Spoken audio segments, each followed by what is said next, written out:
Hello, and welcome to History at Bedtime. Before Pompeii became silent, it was noisy. Cartwheels knocked against stone. Iron rims found the grooves worn by thousands of earlier journeys. Water spilled from public fountains into basins polished by hands and jars. Hammers struck walls that were still being repaired. Millstones turned. Donkeys pulled. Vendors called from doorways.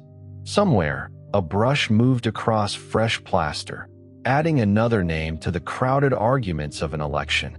Somewhere else, a child scratched a picture into a wall that had already been painted at considerable expense. The city smelled of bread, wine, animals, smoke, drains, fish sauce, perfume, hot oil, damp stone, and dust. Above it all stood a mountain. Vesuvius belonged to the landscape so completely that it did not feel like an interruption. Its slopes were green. Farms and vineyards climbed toward it. The soil around it was dark and generous. It gave grapes, grain, olives, fruit, grazing land, timber, and a view across one of the most beautiful bays in the Roman world. People built near the mountain because the land was rich. They did not wake each morning believing that the mountain was waiting to kill them. To the people of Pompeii, Vesuvius was not the black cone familiar from later paintings and photographs. Its shape had been altered by older eruptions and would be altered again by the one that destroyed the city. It rose above Campania as part of the horizon, a fact of geography rather than a warning. The warning was there all the same. The ground had shaken before. Buildings had fallen. Walls had cracked. Temples had been damaged. For years, Pompeii had been rebuilding. On the final day of the city, some houses were finished, some were being repainted, some rooms were full of tools and lime, and some public buildings still carried the wounds of an earthquake that had struck 17 years earlier. The city had learned to live with instability. That may be one reason the first tremors did not empty it. It is easy, from the safety of the future, to ask why people did not understand what was coming. We know the name Vesuvius as they could not. We know that an explosive eruption was beginning beneath their homes. We know that ash would cover the streets, roofs would collapse, daylight would disappear, and clouds of hot gas and debris would move down the mountain faster than any person could run. They knew none of this. They knew only what they had seen before: a shaking floor, a rattling door, a frightened animal, a wall shedding dust, then quiet returning. In the year AD 79, on a day whose exact date is still debated, the ordinary world of Pompeii began to end. The day may have been in August, as the traditional reading of an ancient letter long suggested. Or it may have been in autumn, perhaps late October, as clothing, seasonal foods, and a fragile charcoal inscription found on an unfinished wall seemed to indicate.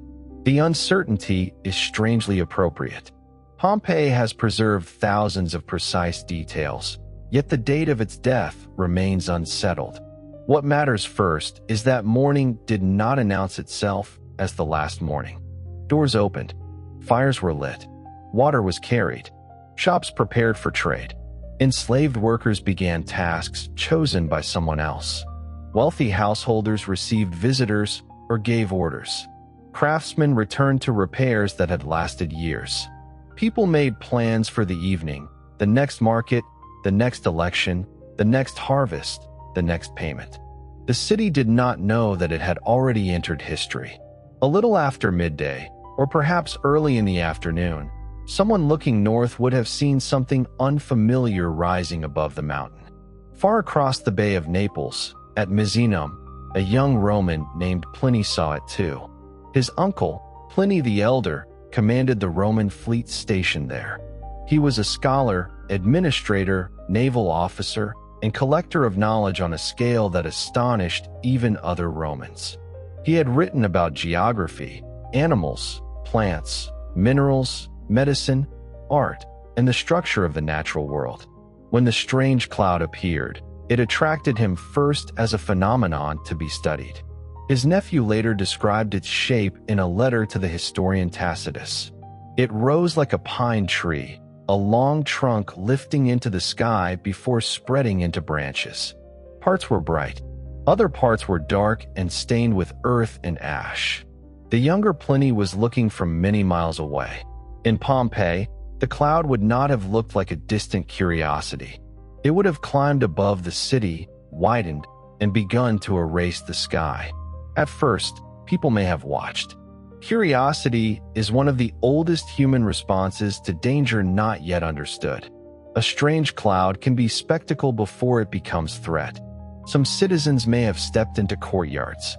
Others may have climbed to upper floors or roofs. Workers may have paused.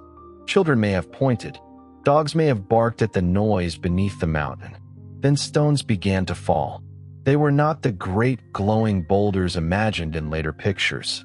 Much of the first material was pumice, light volcanic rock filled with air.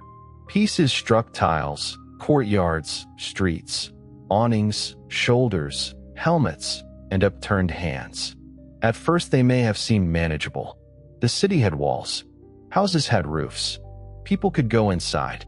But the fall did not stop. The mountain had opened a clock no one in Pompeii knew how to read. Every minute added weight. Every hour made escape more difficult. By night, the streets would be transformed. By morning, the city would be gone. Yet Pompeii is not remembered only because it died. Other cities have burned, flooded, collapsed, and vanished. What makes Pompeii different is the cruel bargain made by the eruption. The same ash and pumice that killed and buried the city also sealed streets, rooms, paintings, tools, food, graffiti, gardens, shops, shrines, footprints, and the spaces where bodies had fallen. The destruction preserved what ordinary time would have erased. Wood normally rots. Paint fades. Walls are rebuilt. Houses change owners. Shops close. Election notices are covered by new notices. Families move. Objects are repaired, reused, melted, broken, or thrown away. Cities survive by changing until almost nothing remains of a single day. Pompeii did not receive that kind of survival. It was stopped. Centuries later, people would dig into the hardened layers and find a city that seemed to have been waiting beneath their feet. They would walk streets once crowded by Romans. They would read jokes written by people whose names were otherwise lost. They would enter bedrooms, kitchens, gardens, taverns, workshops, temples, baths, and brothels. They would find the outlines of human beings preserved in the ash. The city would become one of the most intimate encounters the modern world has with the ancient past. But before it became an archaeological site, Pompeii was home. To understand what was lost, we must allow the city to live again. Long before Rome ruled it, people were drawn to the place by the same advantages that later made its destruction so complete. Pompeii stood on raised ground formed by ancient lava, overlooking the plain of the Sarno River. The sea lay closer than it does today.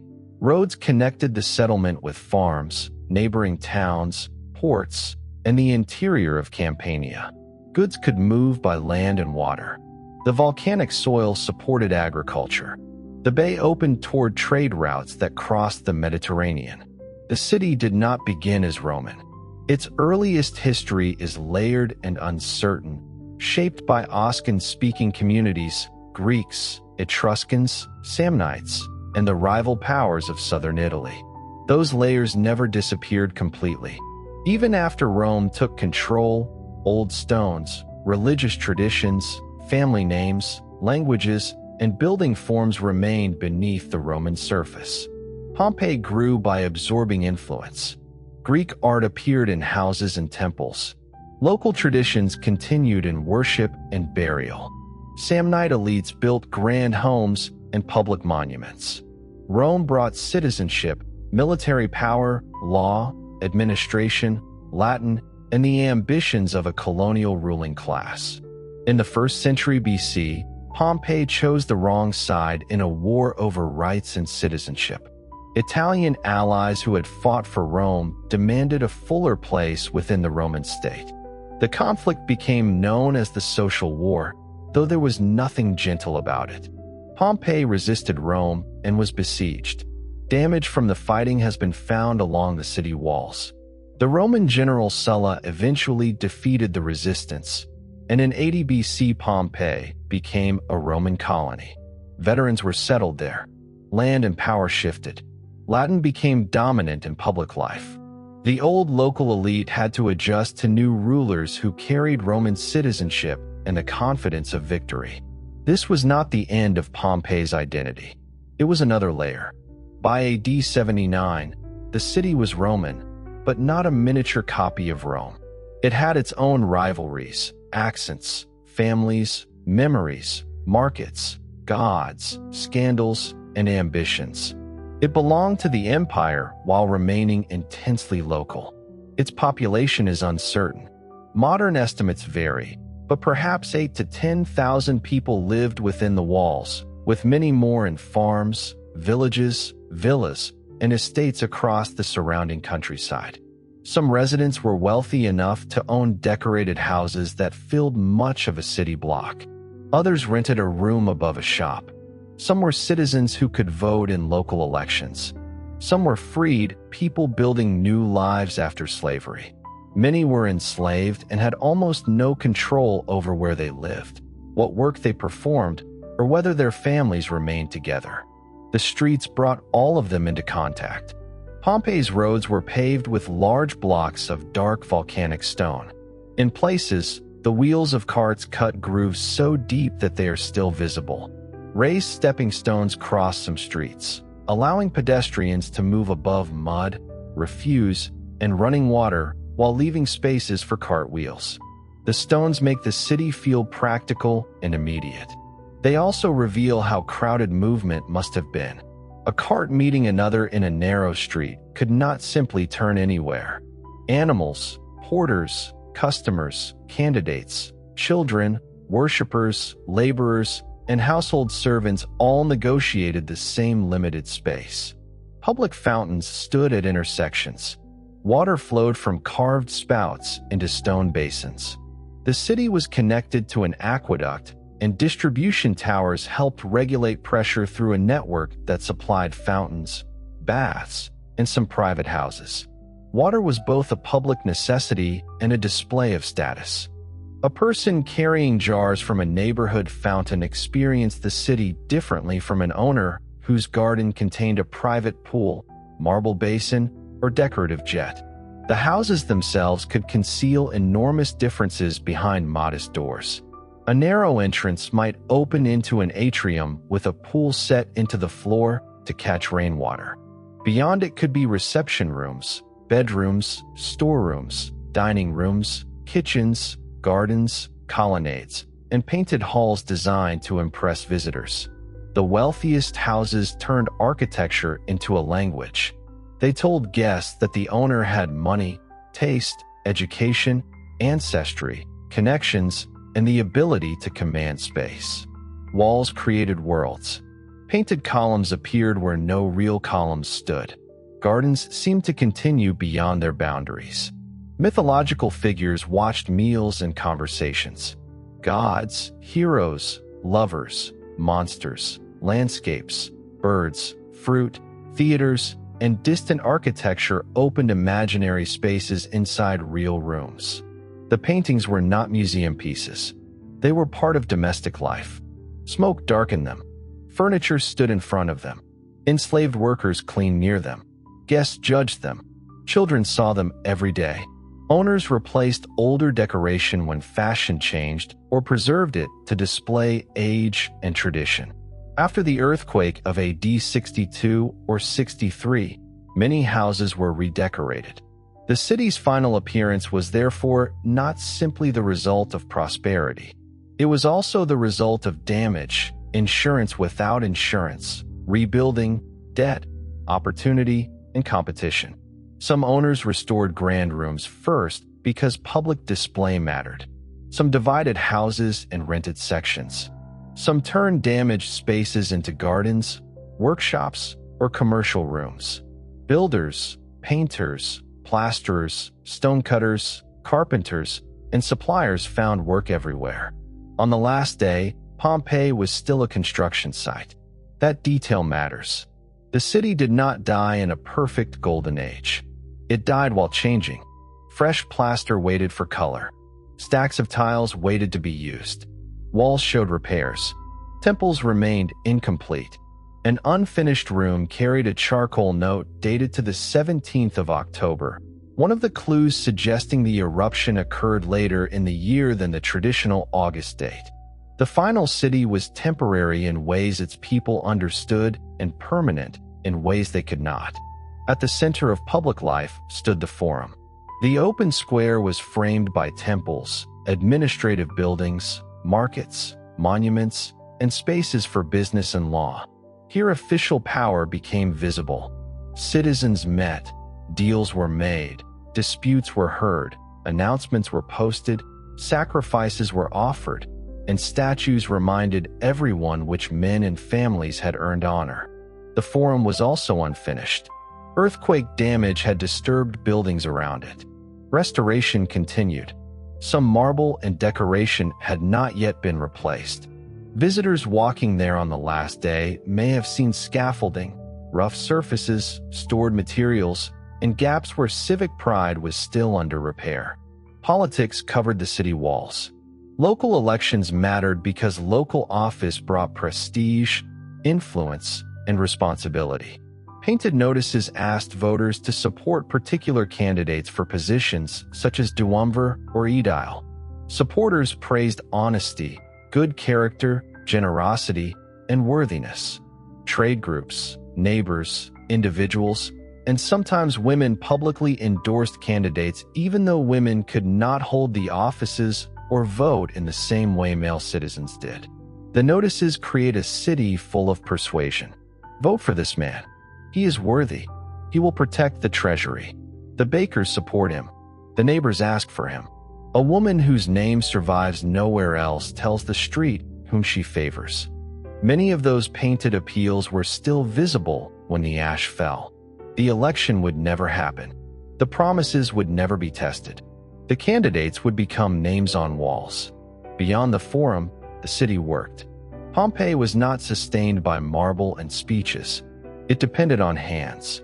Bakeries contained great stone mills shaped like hourglasses. Grain was poured into the upper part and crushed as animals or people turned the heavy stones. Flour moved to tables where dough was kneaded, shaped, marked, and carried toward ovens. Bread was basic food, but producing it on a city scale required labor, fuel, animals, storage, and organization. The animals left traces of their own lives. Skeletons, harness fittings, feeding areas, worn floors, and narrow working spaces reveal the cost hidden behind the smell of warm bread. A donkey turning a mill did not know the wealth of the customer who would eat what it helped produce. An enslaved worker breathing flour dust did not appear in the owner's election notice. Pompeii preserves the beautiful and the uncomfortable beside one another. It preserves painted dining rooms and cramped service spaces. It preserves silver vessels and iron shackles. It preserves jokes written by people with leisure and walls scratched by people who may have had almost none. Food passed through the city in many forms. Amphorae carried wine, oil, fish sauce, and other goods. Some came from nearby farms. Others crossed long distances. Labels and painted inscriptions recorded contents, producers, destinations, or merchants. Jars stood in storerooms and shops. Large containers were set into counters at places often called thermopolia, where prepared food and drink could be sold. For someone without a large kitchen, street food was not novelty. It was ordinary life. A customer might stop at a painted counter, exchange coins, hear gossip, complain about prices, discuss a candidate, or watch traffic pass. A shopkeeper knew the rhythms of the neighborhood, who paid promptly, who borrowed, who drank too much, who had quarreled at home, who was planning to leave town. The city's famous fish sauce, garum, belonged to a broader Mediterranean appetite. Strong, salty, and valuable, It could be produced in different qualities for different buyers. The name of Aulus Umbricius Scorus appears on containers associated with fish sauce, suggesting a successful business whose products and reputation extended beyond one doorway. Trade could make a Pompeian family rich. Freedom could too, though never easily. Roman slavery was not a fixed boundary between two separate worlds. Enslaved people could sometimes be freed, and freed people could become economically successful. But freedom did not erase the past. Legal obligations to former owners could remain. Social prejudice remained. A freed person's children might rise further than the parent could. The House of the Vetii is often connected with two wealthy men, Aulus Vettius Conviva and Aulus Vettius Restitutus, who were likely freedmen. Their house was decorated with extraordinary ambition. Mythological scenes, garden paintings, fountains, sculpture, and a famous image of Priapus weighing his enormous fertility against money announced prosperity without apology. The message was not subtle. Wealth had entered the house, whatever the birth of its owners. Yet even in a house owned by former slaves, enslaved people likely worked in kitchens, cleaned rooms, carried water, opened doors, served meals, managed lamps, delivered messages, and remained largely invisible in the decoration. The city's beauty depended on inequality. This truth does not make Pompeii less human. It makes the city more complete. At the baths, social divisions did not disappear, but bodies entered a shared ritual. Pompeii had several bathing complexes. Visitors moved through changing rooms, warm rooms, hot rooms, cold water, conversation, exercise, massage, and rest. Heating systems carried warmth beneath floors and through walls. Light entered through carefully placed openings. Decoration made bathing feel civic and luxurious even when the rooms were crowded. The baths were places to clean the body, but also places to be seen. Business could begin there. Friendships could be renewed. Rumors spread. Political loyalties were tested. A wealthy citizen might arrive with attendants. A laborer might come after work. A young man might display his strength in the exercise yard. Someone might steal clothing left in the changing room, a common enough fear to appear in Roman complaints and curses elsewhere. Public life in Pompeii did not separate neatly into work and entertainment. The theaters offered drama, music, comedy, spectacle, and status. Seating reflected hierarchy. The audience watched the performers, but it also watched itself. Who arrived with whom? Who had the best place? Who received applause? Which magistrate paid for the event? The amphitheater brought a more dangerous energy. Built in the 1st century BC, it is among the oldest surviving Roman amphitheaters. Crowds gathered for gladiatorial contests, where trained fighters faced one another under rules, expectations, and the possibility of death. The games were violent, but they were not simply uncontrolled slaughter. Fighters had styles, equipment, reputations, supporters, and value. A skilled gladiator represented investment. Mercy or death could become part of the drama. The crowd was capable of violence too. In AD 59, during games at Pompeii, rivalry between Pompeians and visitors from nearby Nuceria exploded. Insults became stones, blades, and bloodshed. Many Nucerians were killed or wounded. The Emperor Nero's government punished Pompeii by banning such gatherings for years and exiling some of those responsible. A wall painting later preserved an image associated with the riot: the amphitheater, surrounding stalls, and conflict spreading through the space. The scene tells us that civic pride could become tribal anger. Pompeii was not a quiet provincial town waiting innocently for disaster. It was competitive, political, unequal, devout, commercial, sensual, violent, humorous, and alive. Its walls spoke with unusual freedom. Graffiti appears throughout the city: names, greetings, insults, prices, boasts, love messages, sexual claims, poems, drawings, accounts, games, and remarks so ordinary that no formal historian would have preserved them. A person praises a lover. Another complains. Someone records having slept well. Someone else mocks a rival. A traveler leaves a name merely to prove presence. A writer begins a line of poetry and another hand answers. Not every inscription is elegant. Many are crude. Some are obscene. Some are difficult to interpret. But together they restore something ancient literature often loses: the noise of people who were not emperors, generals, or philosophers. They wrote because walls were available. They wrote because people wanted to be noticed. They wrote because ordinary life produces more words than official history can hold. The city also prayed. Large temples served public cults, but religion entered houses, shops, crossroads, gardens, and workspaces. Small shrines honored household gods, protective spirits, ancestors, and divine forces connected with prosperity. Offerings could be made before meals or business. Snakes painted near shrines symbolized protective powers of place. Mercury might be invoked for trade.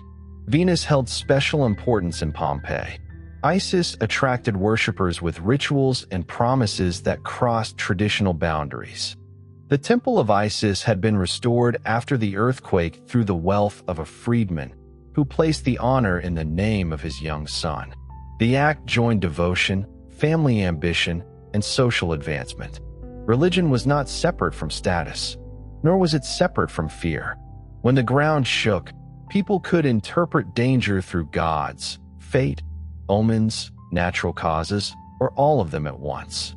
Romans did not divide the world into science and superstition as neatly as later ages might imagine.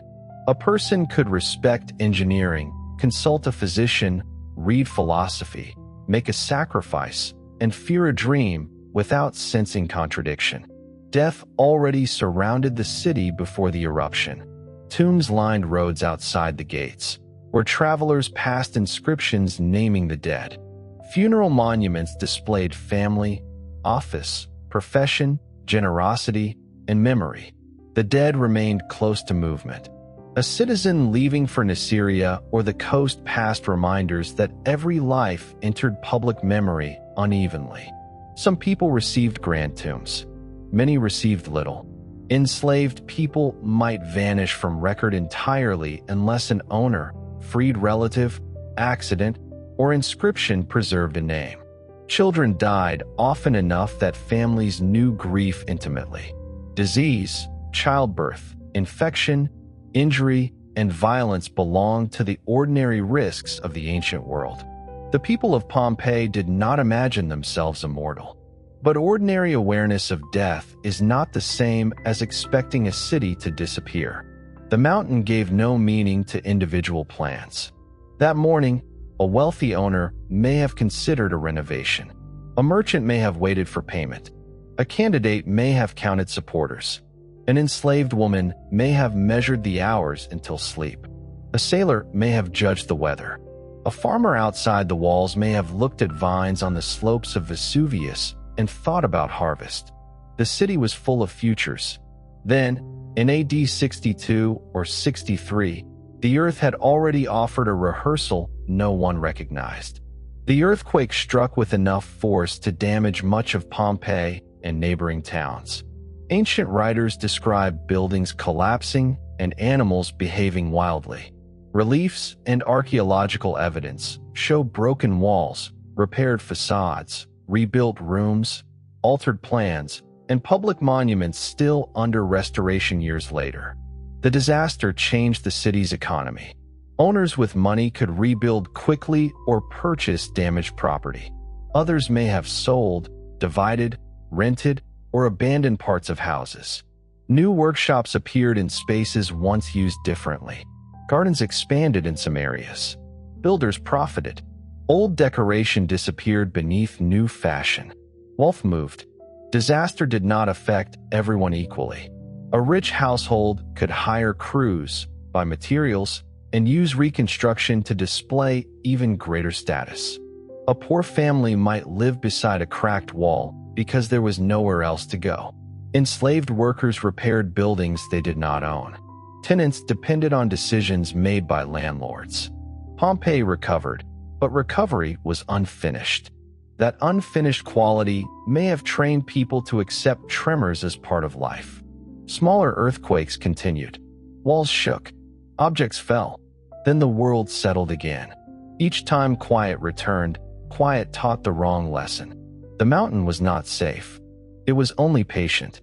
Modern volcanology understands that rising magma can produce earthquakes, ground deformation, gas changes, and other warning signs. But even today, signs do not always lead to immediate eruption, and not every tremor tells people exactly what will happen or when.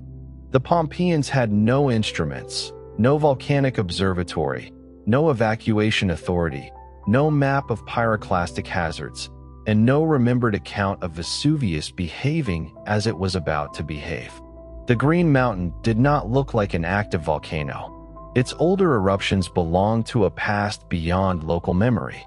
A danger forgotten for generations can become part of the scenery.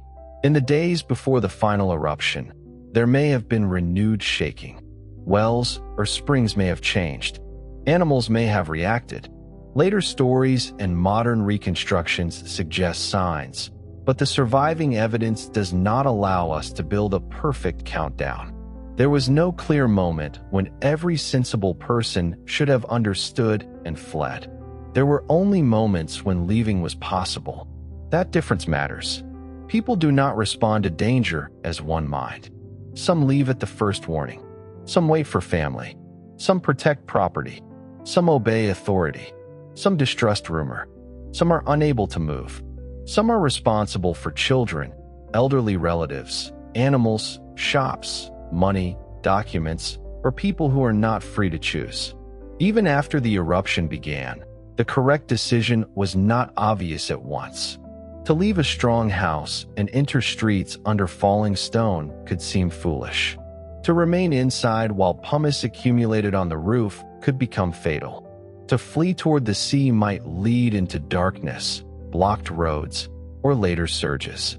To move away from the volcano could still mean crossing open ground while earthquakes shook walls loose. Every choice changed as the eruption changed. That is what made the final hours so cruel. The city's people were not given one danger. They were given a sequence of dangers, each making the previous choice look wrong. When the cloud rose above Vesuvius, the first decision was whether to believe the eyes. A mountain could smoke. The earth could shake. Fires could burn on distant slopes.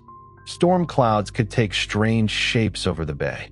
The Roman world had explanations for unusual sights, but most people in Pompeii had never seen an eruption column rise tens of thousands of feet into the atmosphere. The cloud climbed because gas trapped inside magma was escaping with immense violence. Rock shattered. Ash, pumice, and hot gas rushed upward. The column expanded until upper winds spread it across the sky. People below did not see the machinery. They saw daylight changing color. They heard a continuous sound from the mountain, perhaps like thunder that did not move away. Then the pumice began. At Pompeii, the earliest heavy fall was largely pale pumice. The pieces were full of holes and light enough to float on water, yet millions of them became a crushing load. They clicked against tiles and bounced across paving stones. They collected in courtyards where rainwater usually gathered. They rolled underfoot. They filled gutters and blocked doors. The fall may have seemed less deadly than it was. A single piece could be picked up. A roof could resist the first layer. A person could cover the head with cloth, a basket, a cushion, a board, or anything that softened the blows. So people began to move. Some left immediately. Their absence is one reason the number of victims found in Pompeii is much smaller than the likely population of the city. Thousands may have escaped during the long hours before the final surges arrived. They carried what seemed necessary. Coins mattered because a refugee did not know how long the journey would last. Jewelry could preserve family wealth in a form light enough to carry. Keys represented the belief that a person would return. Lamps mattered as darkness gathered. Blankets, food, water, documents, tools, and religious objects all had value until weight became an enemy. The objects found beside victims revealed choices made under pressure. A purse held close to the body. A key carried away from a door that would never open again. A piece of jewelry, perhaps taken from a box at the final moment. A lamp chosen because the sky had become night. These were not treasures selected for an archaeologist. They were answers to the question, what do I need if home is no longer safe? Others stayed. Some may have believed the shower would end. Some had survived the earthquake years earlier by remaining near their property. Some guarded goods from theft. Some waited for relatives who were elsewhere in the city. Some were old, ill, injured, or frightened of the streets. Some enslaved people may have been ordered to remain or lacked the authority to abandon a household. A strong house could feel like protection. Roman walls were thick. Interior rooms had few openings. A family sheltering beneath a table or in a vaulted space might reasonably think that stone offered more safety than open roads under falling debris. For a while it did. The city began to separate into those moving and those waiting. The people leaving faced streets that changed beneath them. Pumice rose from ankles toward knees. Every step became slower. Carts were difficult to use as stones filled wheel ruts. Animals panicked. Packloads shifted. Visibility declined. Earthquakes continued, opening cracks, loosening walls, and sending tiles down from roofs. The people staying heard the weight above them. Pumice did not arrive as one great impact. It accumulated patiently. Roof beams bent. Tiles shifted. Dust fell into rooms. A cracking sound might begin quietly, stop, and return. Residents could clear roofs if they dared climb into the fall, but the work was exhausting and dangerous. Removing one layer bought time while the mountains supplied another. The light faded long before sunset. The eruption column carried ash across the sun. Pumice and dust filled the air. Lamps were lit indoors. Outside, people moved through a storm whose clouds had risen from the ground. Breathing became difficult. Cloth held over the mouth helped against dust, but not against every danger. Eyes watered. Teeth ground against grit. Hair and clothing filled with ash. The familiar city disappeared street by street. A person could know the route to a gate and still become lost when doorways, signs, monuments, and intersections vanished in darkness. Falling material softened shapes and changed heights. The paving stones were buried. The stepping stones that had kept feet above dirty water became obstacles hidden beneath pumice. Voices mattered. Families called to one another. Neighbors shouted directions. Animals cried. Roofs collapsed with sudden violence. The mountain continued its distant roar. In such darkness, sound could guide and deceive. A voice might come from behind a wall that was about to fall. A cry might be close but unreachable. A person could turn toward relatives and away from an open gate. The eruption did not simply threaten bodies. It forced decisions about whom to follow and whom not to leave. Across the bay, the strange cloud had changed the course of another household. Pliny the Elder had ordered a small vessel prepared so he could observe the phenomenon more closely. Then a message arrived from Rectina, a woman whose villa lay near the danger. She asked for rescue. Escape by land was difficult. The scholar's interest became a commander's duty. Pliny ordered larger ships launched.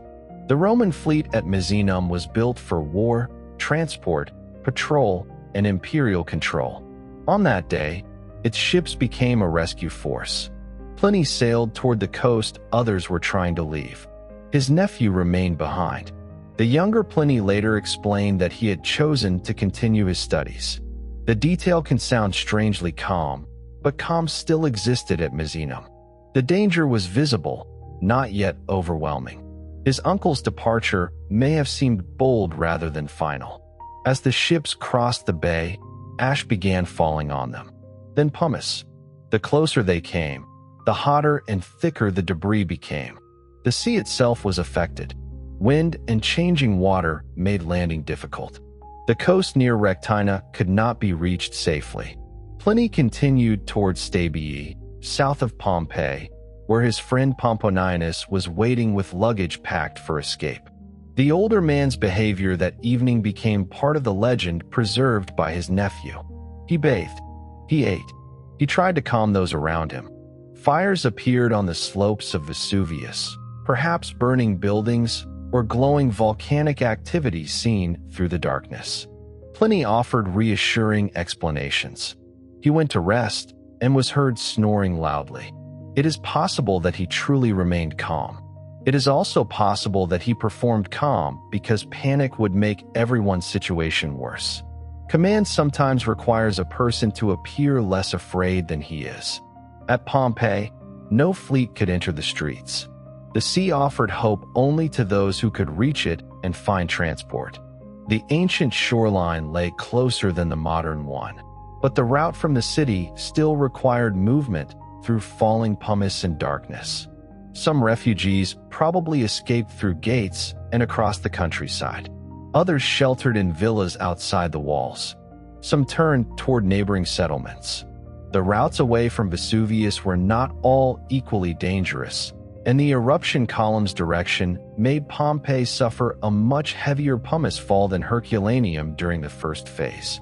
Herculaneum, closer to the mountain on another side, initially received less pumice. Some residents may have believed they were safer. That difference would soon reverse with terrifying speed. Disaster moved unevenly across the bay. One town was buried from above, while another waited beneath a darkening sky. Night came, though the distinction between night and the volcanic darkness had already weakened. At Pompeii, pale pumice was followed increasingly by darker gray material. The eruption was changing as deeper magma reached the surface. The layer in the city rose towards several meters in places. Roofs began failing more often. The deadliest room in a house could be the one chosen for safety if its ceiling carried a flat or weak roof. Beams snapped. Tiles, plaster, timber, and pumice fell together. People were buried beneath the collapse. Others escaped from houses only after the doorways had become blocked, forcing them to climb upward through windows or broken roofs. The city became a landscape of partial walls. Rooms opened to the storm. Upper floors fell into lower ones. Streets filled with debris from buildings already damaged by earthquakes and unfinished repairs. A person moving through Pompeii now needed more than knowledge of the route. The route might no longer exist. Imagine a family waiting in an interior room. At first, the father or mother says the house is strong. A servant brings lamps. Children are told to stay away from the courtyard. The sound on the roof grows louder. Someone checks the door and finds the stones outside higher than before. A crack appears in plaster. Dust falls. The family now faces the decision it postponed: remain beneath increasing weight or enter darkness that has become deeper and harder to cross. This scene must have repeated in different forms across the city. The details changed with wealth and architecture, but fear did not respect class. The rich had stronger rooms, more servants, private transport, and valuables to support escape. They also had larger properties to protect and more possessions to delay them. The poor carried less, but may have had fewer safe routes and weaker shelter. Enslaved people could be abandoned, ordered, freed by chaos, or bound by loyalty and coercion at the same time. There is no single Pompeian response because there was no single Pompeian life. Some acted bravely. Some acted selfishly. Some froze. Some returned for others. Some escaped because they left early without understanding the full danger. Some died because they waited for someone they loved. The ash preserved the results, not the motives. Archaeology finds bodies together and must resist inventing certainty about the relationships between them. Two people holding close may have been relatives, partners, strangers, owners, and slaves, or simply human beings seeking contact in darkness. The eruption gave them the same final layer, but not the same life. As the hours passed, earthquakes intensified. The younger Pliny, still at Misenum, later remembered the ground shaking so strongly that carts seemed to move back and forth even when stones were placed against their wheels. The sea withdrew from the shore, exposing marine life on sand. People debated whether to remain indoors or go outside, whether walls or open ground offered greater safety. Pliny and his mother eventually left the buildings. They joined a crowd moving away from the coast. Behind them, a dense cloud advanced across the bay, swallowing land and sea. Daylight vanished. People screamed for parents, children, husbands, wives. Some prayed to gods. Others declared that the gods were gone and the last night of the world had come. Pliny's account is one of the most powerful surviving descriptions of ancient fear because it does not pretend the crowd remained noble. People pushed. People cried. People interpreted the same darkness differently. The young man asked his mother to save herself because he believed he could run faster alone. She refused to survive by leaving him. They continued together. At Pompeii, mothers and sons faced the same bargain without leaving letters behind. The city's story survives mostly without names.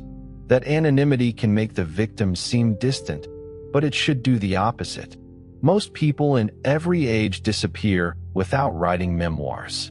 Their lives are carried by objects, spaces, habits, and the memories of those who knew them.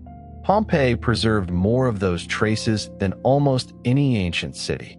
On the final night, however, those traces were still being made. A footprint pressed into ash. A lamp dropped. A door forced open. A purse tied beneath clothing. A dog pulled against a chain as falling material rose around it. A group turned into a garden searching for a clearer route. A person sheltered beneath stairs. Another climbed above pumice and was struck by collapsing masonry. Every action lasted only a moment. The ash would hold some of them for centuries. Around midnight, the eruption entered a new and more violent phase. The high column above Vesuvius could no longer support all the material rising within it. Portions began to collapse. When an eruption column collapses, it does not simply fall vertically onto the crater. Hot gas, ash, pumice, and fragmented rock rush outward along the ground as pyroclastic currents. These clouds can move with extraordinary speed. They follow valleys, cross slopes, surge over obstacles, and kill through heat, impact, ash, and suffocation. The first current struck the areas closest to Vesuvius. Herculaneum, which had escaped the heaviest pumice fall, was overwhelmed. The people sheltering near its ancient shoreline had no time to outrun what arrived.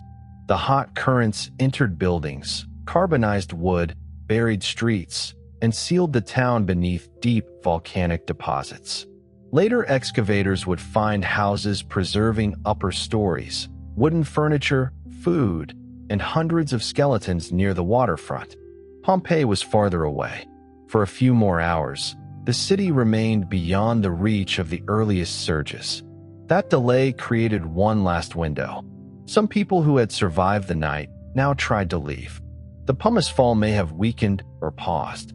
A survivor stepping outside could believe the worst had passed. The mountains still thundered, but the air might briefly seem clearer. Dawn was approaching, though no normal sunrise could penetrate the cloud. The streets were buried. Roofs had collapsed. Yet movement was possible. This may explain why victims were found above the earlier pumice layers, caught while walking, climbing, or gathering in open spaces. Hope returned at exactly the wrong moment. The people who left shelter now faced the final transformation of the eruption. The final currents did not arrive as a river of red lava. This is one of the most persistent misunderstandings about Pompeii. The city was not slowly swallowed by molten rock. Lava did not roll through the forum while people watched it approach. The last danger was faster, darker, and less familiar. A wall of ash and gas moved across the landscape. Before it reached Pompeii, smaller surges may have spread over nearby ground, testing the distance between the mountain and the city. Then stronger currents followed.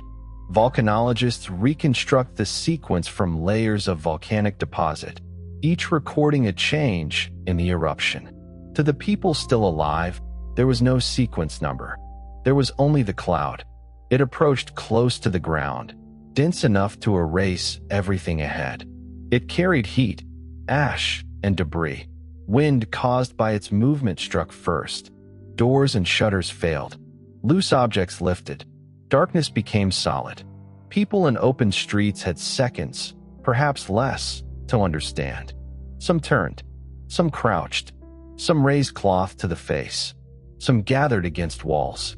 No human decision could now match the speed of the eruption. The surge entered Pompeii. Hot ash rushed through streets already filled with pumice. It flowed into courtyards, shops, temples, gardens, baths, workshops, and houses whose roofs had survived the night. It moved around columns and through doorways. It covered bodies and objects with fine material that packed closely around them. For many victims, death was rapid. The exact mechanisms varied. Heat could cause immediate fatal injury. Ash and gas made breathing impossible. Debris struck bodies. Buildings failed. The final positions preserved by the deposits do not always reveal which force killed first. What they reveal is interruption. A body turned to one side, arms raised near the face, hands closed around cloth or clothing. A person bent as if trying to rise. Several people clustered together. A child close to an adult.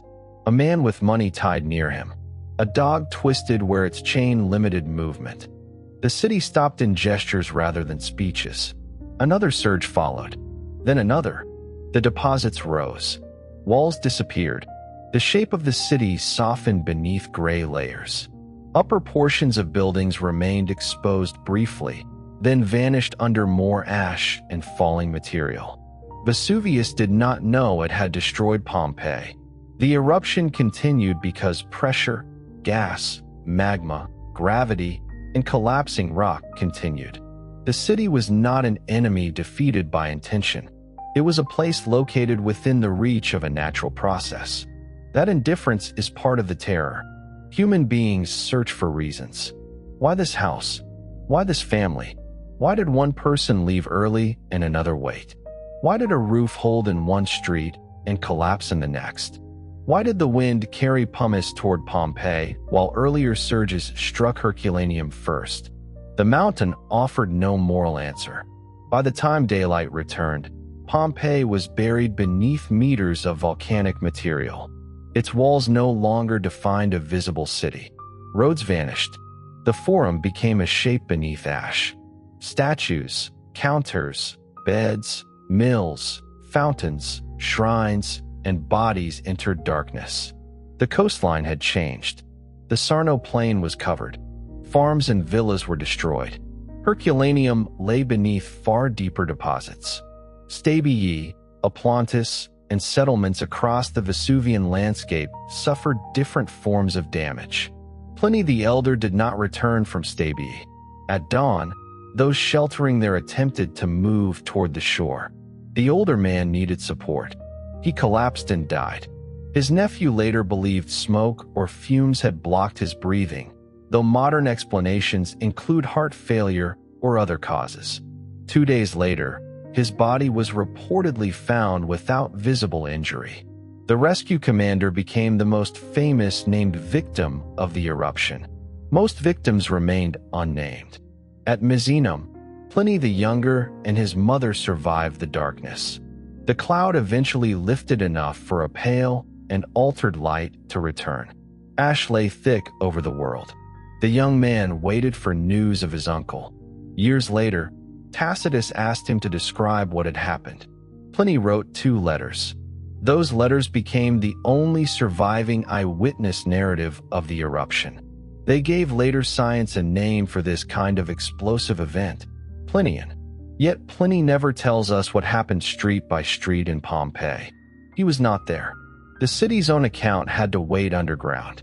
In the first days after the eruption, survivors returned to the edges of the buried landscape. They knew where Pompeii had been. The disaster did not erase memory immediately. Families knew the direction of houses. Owners knew the location of storerooms and strongboxes. Public authorities knew where temples and civic buildings had stood, but knowing was not the same as reaching. The city lay beneath unstable deposits. Upper walls and roof lines may have remained visible in places, but streets were blocked. Tunnels collapsed. Ash shifted. Heat and gases may have remained. Rain turned loose material into heavy mud. Some survivors recovered valuables. Ancient holes cut through walls show that people entered buried buildings long before modern excavation. They searched for marble, metal, money, furniture, and anything that could be removed. Public spaces were stripped. Lead pipes disappeared. Statues and architectural pieces were taken. A city that had lost its inhabitants became a quarry. This was not always theft in the simplest sense. A survivor returning to a family house may have believed the property remained his. An heir might search for wealth needed to begin again. Imperial officials could authorize recovery of useful materials. Later looters came with no such claim. The distinction disappeared in the tunnels. The Emperor Titus responded to the catastrophe. Ancient accounts say he appointed officials to assist Campania and directed property of those who died without heirs toward reconstruction. Relief was attempted, but Pompeii was not rebuilt. The reason becomes clear when we imagine the practical problem. A Roman city could recover from fire or earthquake because roads, foundations, water lines, property boundaries, and communities remained accessible. Pompeii lay beneath a new landscape. Digging out entire streets with ancient tools would require enormous labor. The ground itself had changed. The port and fields that supported the city were damaged.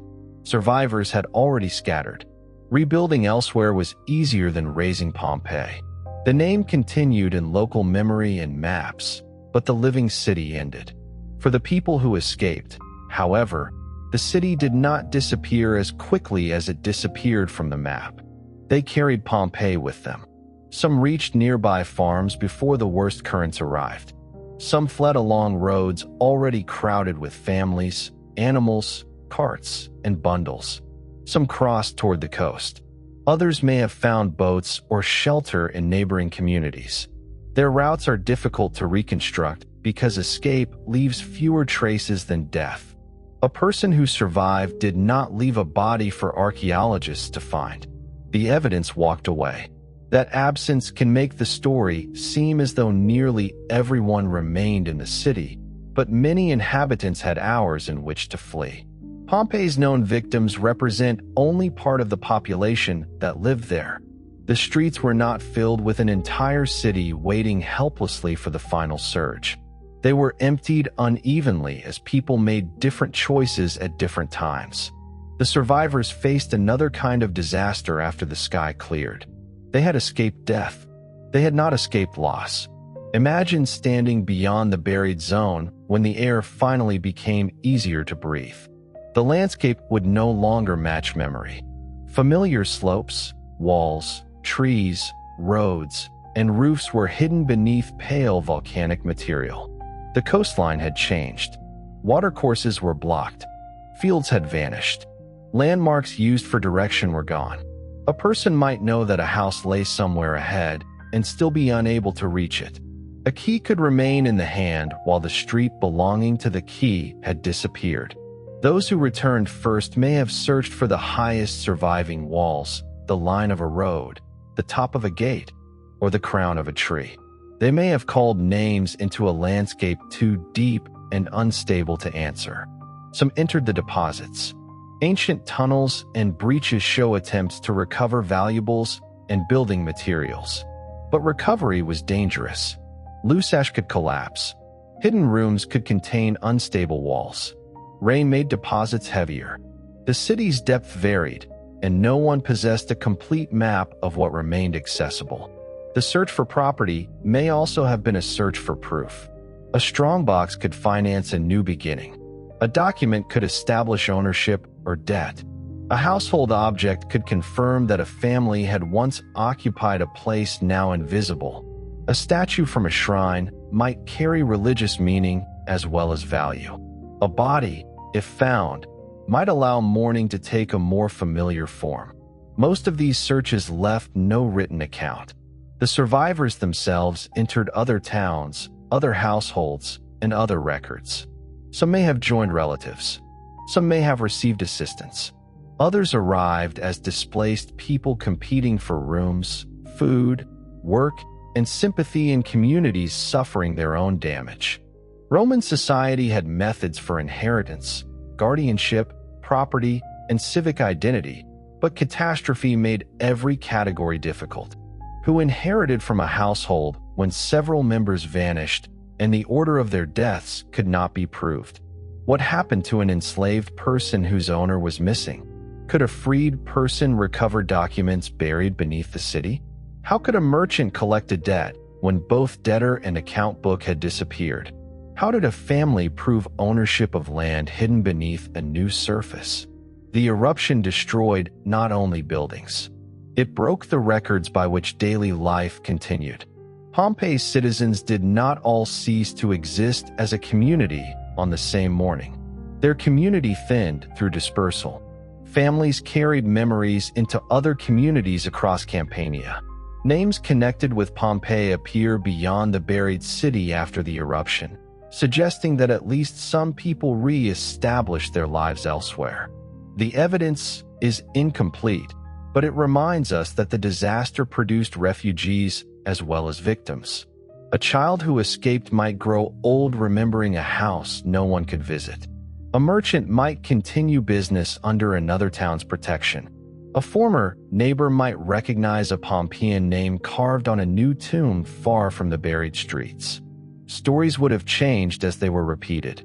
The first generation knew which road led home. The second knew the name of the district. The third knew that the family had come from a city destroyed by the mountain. Then detail faded. This is how a place can remain famous and still be lost. People remembered Pompeii existed. Ancient authors named it. Local tradition preserved traces of the name. Farmers working above the buried city encountered fragments in walls. Yet the precise shape of the streets, the identities of houses, and the ordinary geography of home disappeared. For the survivors, Pompeii was not frozen in time. It receded through memory. The buried city held objects still. The living people carried stories that changed. Centuries later, archaeology would recover the objects more easily than the stories. A key could be found. The voice of the person who carried it could not. That imbalance remains one of Pompeii's deepest silences. A city is more than its walls, but walls give memory a place to return. Without them, Pompeii survivors had to rebuild identity through people rather than streets. Rituals could continue elsewhere. Business partners could form new arrangements. Families could preserve household names. Former neighbors could speak of landmarks that younger listeners had never seen. Yet every practical success also loosened the bond with the buried place. A new shop acquired new customers. A child learned another route to the market. A household shrine was set in another room. The work of surviving slowly created a life in which return became less possible and then less necessary. This was not betrayal. It was what survival required. The dead city remained beneath the ground while the living changed above it and beyond it. The separation between them widened with every marriage, inheritance, journey, and funeral. Eventually, there were no eyewitnesses left, only descendants and stories. Pompeii passed from home into memory, from memory into tradition, and from tradition into a name attached to fields. The city had vanished twice. First from sight, then from living memory. Vegetation returned. Rain shaped the deposits. Soil developed. Farmers cultivated fields above rooms they could not see. Paths crossed the buried walls. New settlements grew nearby. The mountain erupted again in later centuries, adding new fear and new material to the landscape. Pompeii became a place beneath another place. Time resumed above it. Empires changed. Christianity spread. The Western Roman Empire fell. Languages shifted. Roads moved. Kingdoms rose and vanished. The bay remained beautiful. Vesuvius continued to erupt. Below the fields, the final day remained. Not perfectly. Wood decayed in many places. Roofs had collapsed. Ancient recovery tunnels removed objects. Water entered. Pressure damaged walls. Organic bodies disappeared, leaving bones and empty shapes.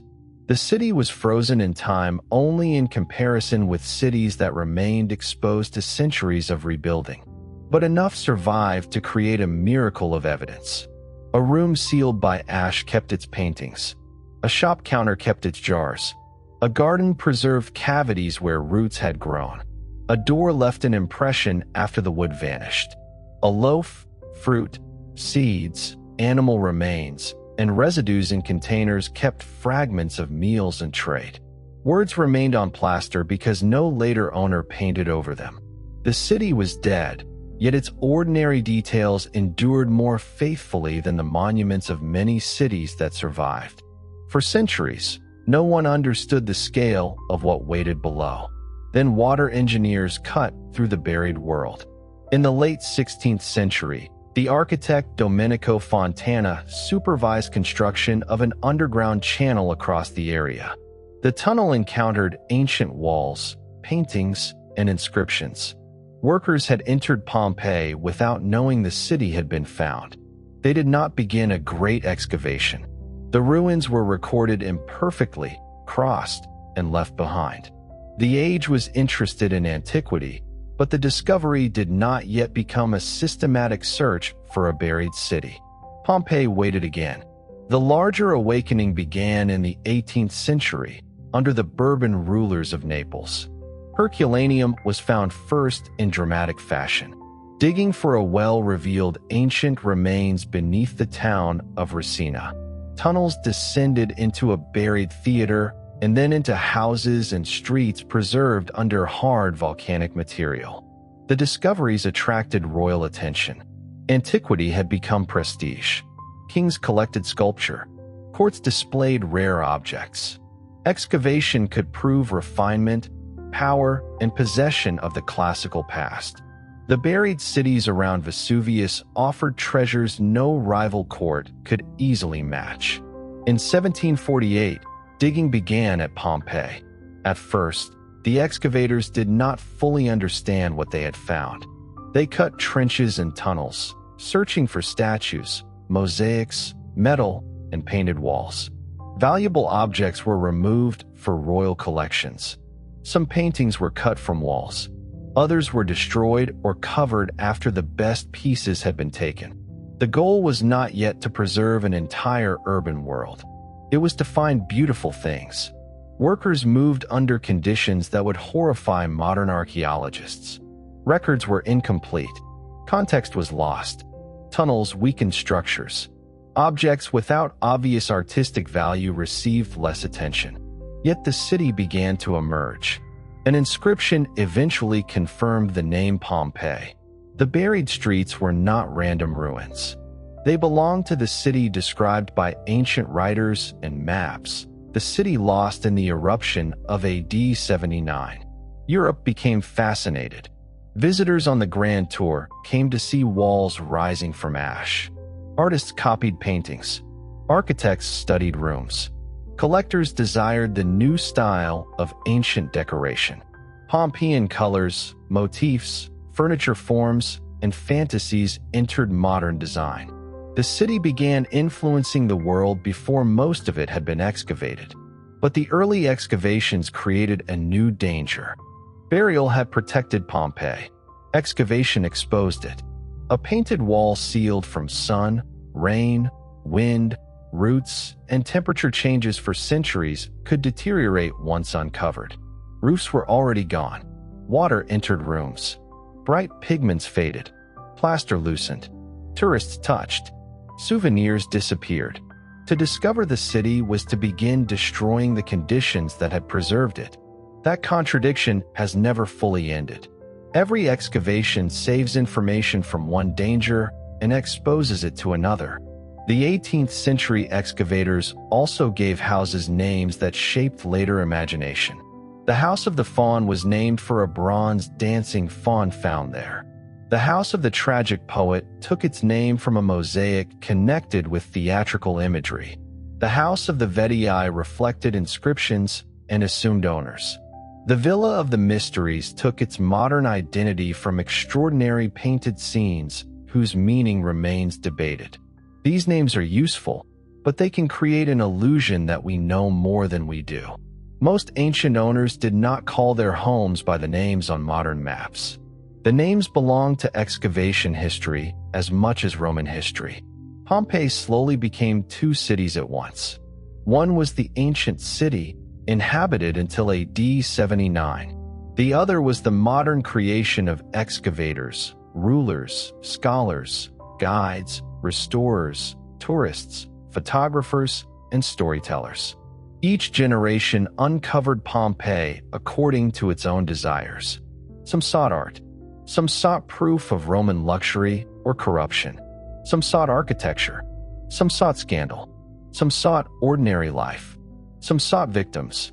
The buried city gave evidence to all of them, but evidence does not interpret itself. During the 19th century, excavation methods changed. The change was incomplete, uneven, and shaped by the standards of its time. But Pompeii began to be treated less as a mine for royal objects and more as a city whose streets, buildings, and layers had meaning together. Giuseppe Fiorelli became one of the most important figures in that transformation. He organized the site into regions, blocks, and entrances, creating a system still used to locate buildings. He promoted more systematic recording. He opened the excavations more widely to visitors and encouraged an understanding of Pompeii as an urban whole. His most famous innovation began with emptiness. Excavators sometimes encountered hollow spaces in the hardened ash.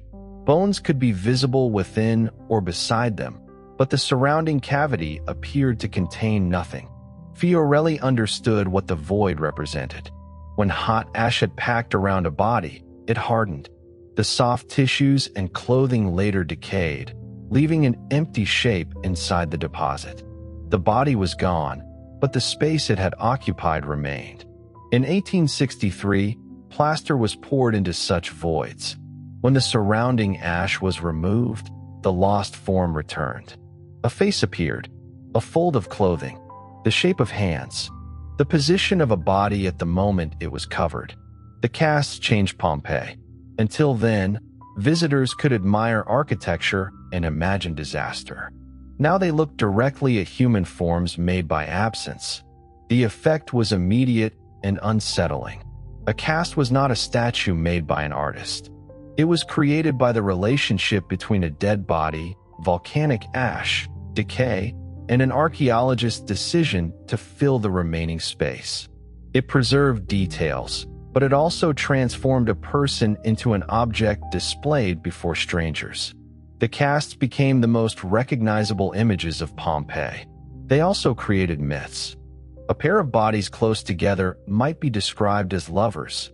A small adult might be assumed female. A group might be given a family relationship.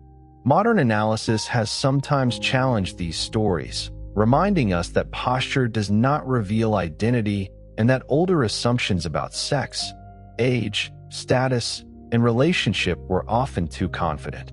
The victims do not exist to complete our preferred drama. They had their own. More than 1,000 victims have been found at Pompeii, though this is not the total number who died in the wider eruption and not evidence that most inhabitants perished. Many people escaped. Others remain in unexcavated areas. Some bodies were disturbed by ancient recovery, early excavations, erosion, or later damage. Each discovery adds to an incomplete count. The Garden of the Fugitives became one of the most haunting places on the site.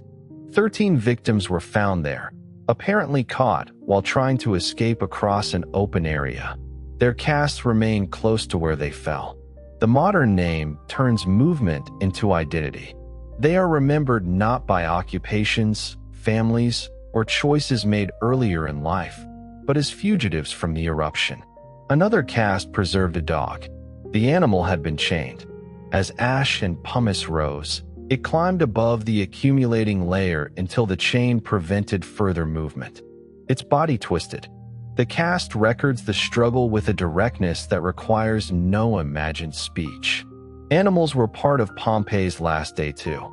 Horses, mules, dogs, pigs, birds, and other animals depended on human decisions or were trapped by human use. Some were valuable enough to be led away. Some were abandoned. Some broke free. Recent excavations in villas around Pompeii have used casts and skeletal evidence to recover horses and working animals whose lives were tied to transport, agriculture, status, and labor. The city had always depended on bodies that official history rarely named. Excavation brought them back unevenly. A wealthy person might be connected to inscriptions, property, silver, and public office. An enslaved worker might survive through a small sleeping space, a tool, worn bones, or proximity to a room where work occurred. Women appear through property, endorsements painted on walls, business records, religious dedications, jewelry, household objects, and bodies, but the evidence is filtered through a society built around male legal power. Children appear in small footprints, toys, graffiti, skeletons, school exercises, and rooms not designed specifically for childhood. The ordinary city emerges through fragments rather than one complete portrait. Consider a house door. The wooden panels usually vanished, but metal fittings remained. In some places, the ash preserved impressions. The threshold shows wear. A mosaic in front might greet a guest or warn about a dog. The narrow entrance directed visitors toward the atrium, where the owner could control what they saw. To a modern visitor, the open ruins can feel public. To a Pompeian, the house was carefully managed privacy. Some rooms welcomed clients and guests. Others were hidden. Curtains, doors, screens, furniture, upper floors, and household routines divided space in ways the surviving walls no longer show. The empty ruins can make ancient people appear to live without possessions. They did not. Rooms contained beds, chests, shelves, tables, lamps, textiles, baskets, cookware, tools, documents, cushions, statues, and countless wooden objects that often disappeared. When archaeologists reconstruct a room, they work with metal fittings, cavities, stains, carbonized remains, wall marks, and objects found where they fell. The city was fuller than the ruins look. It was also taller. Upper stories existed above shops and houses. Balconies projected over streets. Wooden floors divided levels. People lived and worked above the walls now visible to visitors. Much of that vertical city collapsed during the eruption or excavation. Pompeii was not a stage set of roofless ground floors. The ash created that appearance. Gardens returned through another kind of emptiness. Archaeologists found cavities left by roots. By filling or studying them, they reconstructed planting patterns. Pollen, seeds, fruits, wood, and soil revealed vineyards, orchards, kitchen gardens, ornamental beds, shade trees, herbs, and flowers. Painted garden scenes could then be compared with real gardens. A dining room opened toward greenery. Birds appeared on walls. Fountains reflected painted architecture. Plants softened the boundary between nature and art. The garden was not only decoration. It provided food, medicine, scent, shade, religious space, and a setting for status.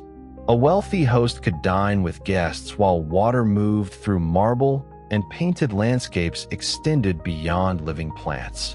Elsewhere, a small garden might grow vegetables beside laundry, storage, and work. Again, Pompeii resists one image. Its houses range from immense to cramped, luxurious to improvised. The House of the Faun occupied a vast area and contained the famous Alexander mosaic, showing a battle between Alexander the Great and the Persian king Darius. The mosaic may copy an earlier Greek painting, but in Pompeii it became part of a Roman-Italian house, a display of culture, conquest, and wealth. Imagine crossing that floor before the eruption. The image was not protected behind a barrier. Feet passed near it. Lamps lit it unevenly. Guests viewed it while the owner's household worked around them. When excavators found it, the mosaic became a masterpiece removed to a museum. The house lost an original part of itself, so the object could be protected and displayed. This is another Pompeian contradiction. Keeping an artwork in place preserves context but exposes it to danger. Moving it protects the object but changes the room. The Villa of the Mysteries, outside the main walls, presented another puzzle. A sequence of large painted figures covers the walls of a room. Women, a child, divine beings, winged figures, ritual objects, and the god Dionysus. The scenes have inspired interpretations involving initiation, marriage, cult, theater, myth, or combinations of meanings. The uncertainty is valuable. Ancient viewers may have understood references now lost to us. Pompeii preserves images without preserving every explanation. The city is intimate, but it is not transparent. The same is true of its most famous floor warning. In the House of the Tragic Poet, a mosaic at the entrance shows a dog with the words Cave Canem, beware of the dog. The phrase delights visitors because it feels immediately modern. A warning at a doorway requires almost no translation of human behavior. Yet even here, context matters. The dog is beautifully rendered. The warning also displays the owner's ability to commission art. Protection and status meet at the threshold. A small object can carry several meanings at once. Pompeii teaches patience because quick recognition is often only the beginning. A painted counter may be called a fast food shop, and the comparison helps modern audiences imagine its function.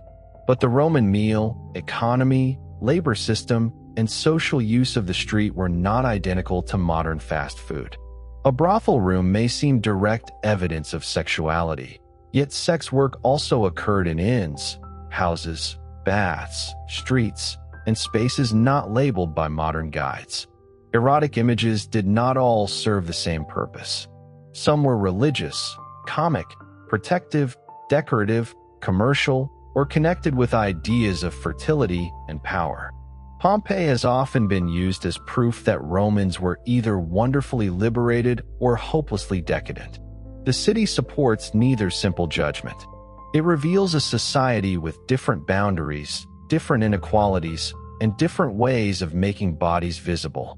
Early excavators sometimes hid erotic finds in restricted collections because modern rulers feared their effect on public morality.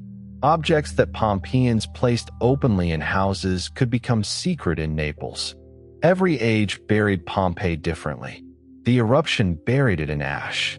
Excavators buried parts of it beneath classification, shame, fantasy, and selective attention. Later scholarship had to uncover those layers too. Business records provided another kind of voice. Wax tablets found in the house of Lucius Caecilius Iucundus preserved financial transactions because the wooden tablets survived in altered form and writing could be reconstructed from impressions. They reveal auctions, payments, taxes, and the practical networks of property. Iucundus appears not as a tragic victim, but as a working financier. His records show Pompeii connected to contracts, witnesses, municipal authority, and money moving through daily life.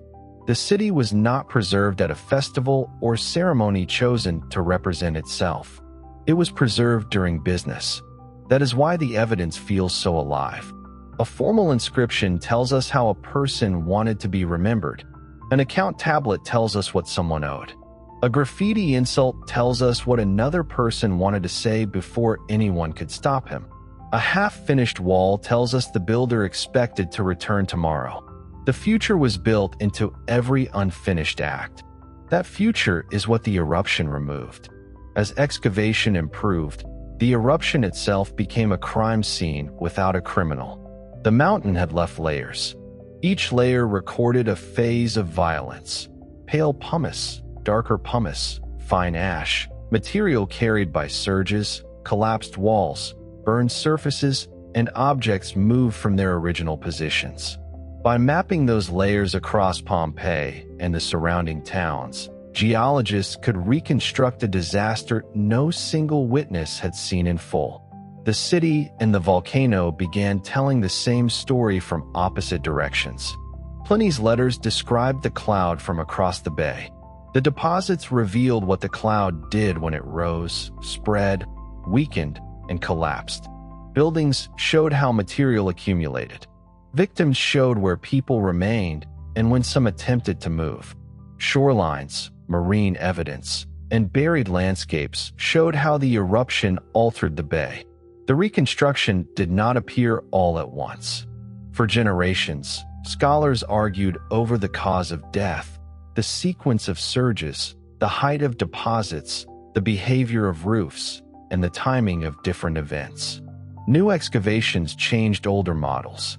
Modern laboratory techniques examined ash, bones, teeth, food residues, pigments, and DNA.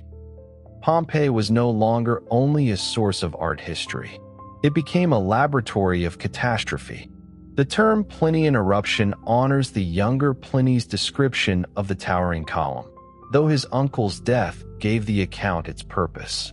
Such eruptions occur when gas-rich magma fragments violently and sends ash and pumice high into the atmosphere. The column can remain supported for hours. If it becomes too heavy or unstable, it collapses and generates pyroclastic currents. This scientific language explains the mechanism. It does not reduce the fear. Imagine again the first pumice striking a courtyard. The people beneath it could not know whether the column was stable. They could not know that the color of pumice reflected changing magma. They could not calculate when roofs would fail or whether the next pause signaled safety. Modern knowledge turns uncertainty into a sequence after the fact. The victims lived before the sequence had names. The date of the eruption became one of Pompeii's most intriguing disagreements. For centuries, the accepted date was the 24th of August, based on the surviving manuscript tradition of Pliny's letter. Schoolbooks repeated it. Paintings imagined summer clothing and bright heat. The date became so familiar that it felt like part of the eruption itself.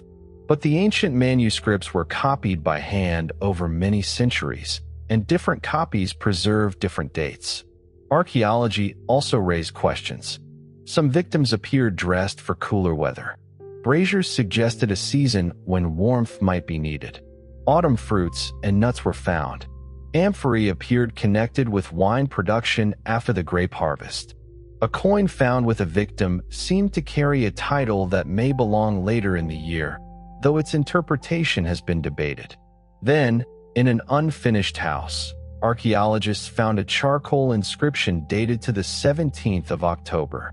Charcoal on a wall is fragile. It can survive under ash, but in an open room it would not normally remain clear for months or years. The inscription appeared to belong to ongoing work shortly before the eruption. If so, Pompeii was still alive after the traditional August date. The discovery did not end every argument. It strengthened the case for an autumn eruption, perhaps around the 24th of October, but exact dating remains a subject of scholarship. The uncertainty adds an extraordinary detail to the final city. Someone wrote a casual note in charcoal. The writer did not intend to correct history. The note may concern food, storage, or an ordinary indulgence. Its exact reading is debated. Yet, because the wall was buried soon afterward, the small act survived long enough to challenge centuries of certainty. Pompeii often speaks most powerfully when it is least formal. A great inscription praises an official because someone paid for permanence. A charcoal scrawl survives because the mountain interrupted erasure. Modern science also changed how the casts were understood. Early observers often assumed that the dramatic poses showed prolonged agony. Later research examined heat effects, bone positions, and the speed of pyroclastic surges. Some victims may have died so quickly that the preserved posture reflects immediate collapse or later changes in the body rather than long conscious struggle. This matters because suffering should not be exaggerated for spectacle. The truth is terrible enough. New imaging has allowed researchers to look inside casts without destroying them. Bones, metal objects, clothing impressions, and earlier restoration materials can be studied. Age and biological sex can sometimes be reassessed. Damage caused by 19th century methods becomes visible. Stories repeated by guides can be tested. The casts are therefore not finished discoveries. They remain subjects of research. So do the people whose bodies they preserve. Pompeii's victims came from varied backgrounds. Bone chemistry can reveal aspects of diet. Teeth record childhood stress and health. Injuries may show labor or disease. Genetic research may eventually clarify relationships, ancestry, and sex, though ancient DNA from volcanic contexts is difficult and must be interpreted cautiously. Science can restore details. It cannot restore a full name unless another piece of evidence connects. The tension between knowledge and anonymity remains. We may know that a person ate certain foods, suffered an injury, wore a garment, and carried coins. We may never know what that person called home, whom they feared losing, or whether the decision to stay was freely made. Pompeii offers closeness without complete possession. The same is true of the city's social structure. Archaeologists once focused heavily on grand houses and elite art. Those discoveries were spectacular and easier to display. More recent work has paid greater attention to workshops, service rooms, drains, upper floors, gardens, waste, animal remains, and the spaces of enslaved labor. A small room can overturn a polished image. At a villa near Pompeii, excavators found a cramped room associated with enslaved workers. Simple beds left cavities that could be cast. A wooden chest, tools, harness pieces, and limited space suggested a life organized around work and control. The room stood within a wealthy agricultural complex, close to horses and production. The discovery did not introduce slavery to Pompeii. Slavery had always been present. It made the system harder to ignore. Roman writers sometimes called enslaved people speaking tools. The phrase reveals the cruelty of a society that depended on human intelligence while denying full personhood and freedom. Pompeii's preservation shows both the dependence and the denial. An enslaved cook knew the household's food better than the guests. An enslaved attendant knew private conversations. An enslaved accountant might manage sums larger than many free people ever saw. An enslaved child could grow up beside free children and remain property. A freed person could become wealthy and still carry social marks of former bondage. The city's apparent familiarity should not soften this difference.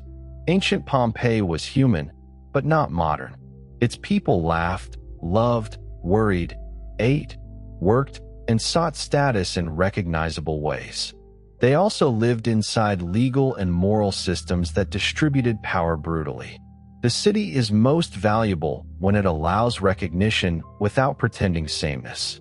Ongoing excavations continue to reveal this mixture. Only about 2/3 of ancient Pompeii has been uncovered. Roughly 22 hectares remain buried. The unexcavated area is not an empty promise waiting only for treasure. It also supports and protects the edge of the exposed city. Digging creates pressure, drainage problems, and conservation obligations. Modern archaeologists do not excavate simply because they can. Sometimes the best preservation is to leave the past underground until better methods and resources exist. When new excavation does occur, it often begins for protection rather than discovery. Unstable fronts of earth must be reshaped. Water must be drained. Walls already exposed must be saved from the pressure of unexcavated deposits. Yet protection opens windows. A thermopolium emerged with a brightly painted counter showing animals connected with food. Jars remained set into the surface. Residues and bones offered evidence of what had been prepared or stored. A house under renovation revealed the charcoal date. Rooms yielded skeletons, jewelry, protective charms, tools, and furniture impressions. A bakery prison revealed cramped conditions in which enslaved workers and animals may have labored behind controlled access. Each discovery changes the city slightly. Pompeii is frozen in time, but our understanding of it is not. New questions replace old certainty. A painting once explained as one myth may represent another. A body called female may be identified as male through biological analysis. Two victims described as mother and daughter may prove unrelated. A room labeled by modern excavators as a bedroom may have changed function across time. The city's last day preserved one arrangement, but buildings had histories before that day. A house could expand, contract, divide, merge, become commercial, recover from damage, or change owners. The eruption did not freeze a timeless Roman city. It froze a city in transition. That distinction matters, because the city beneath the ash was not a finished work. It was a place full of repairs, arguments, new money, old names, half-painted walls, rented rooms, damaged temples, crowded workshops, private ambitions, and public promises. The eruption did not preserve an ideal Roman town prepared for display. It interrupted a real one while it was changing. That is why Pompeii can feel so close. A polished monument belongs to the past in a formal way. Pompeii belongs to the past through unfinished business. A wall waits for its final coat of plaster.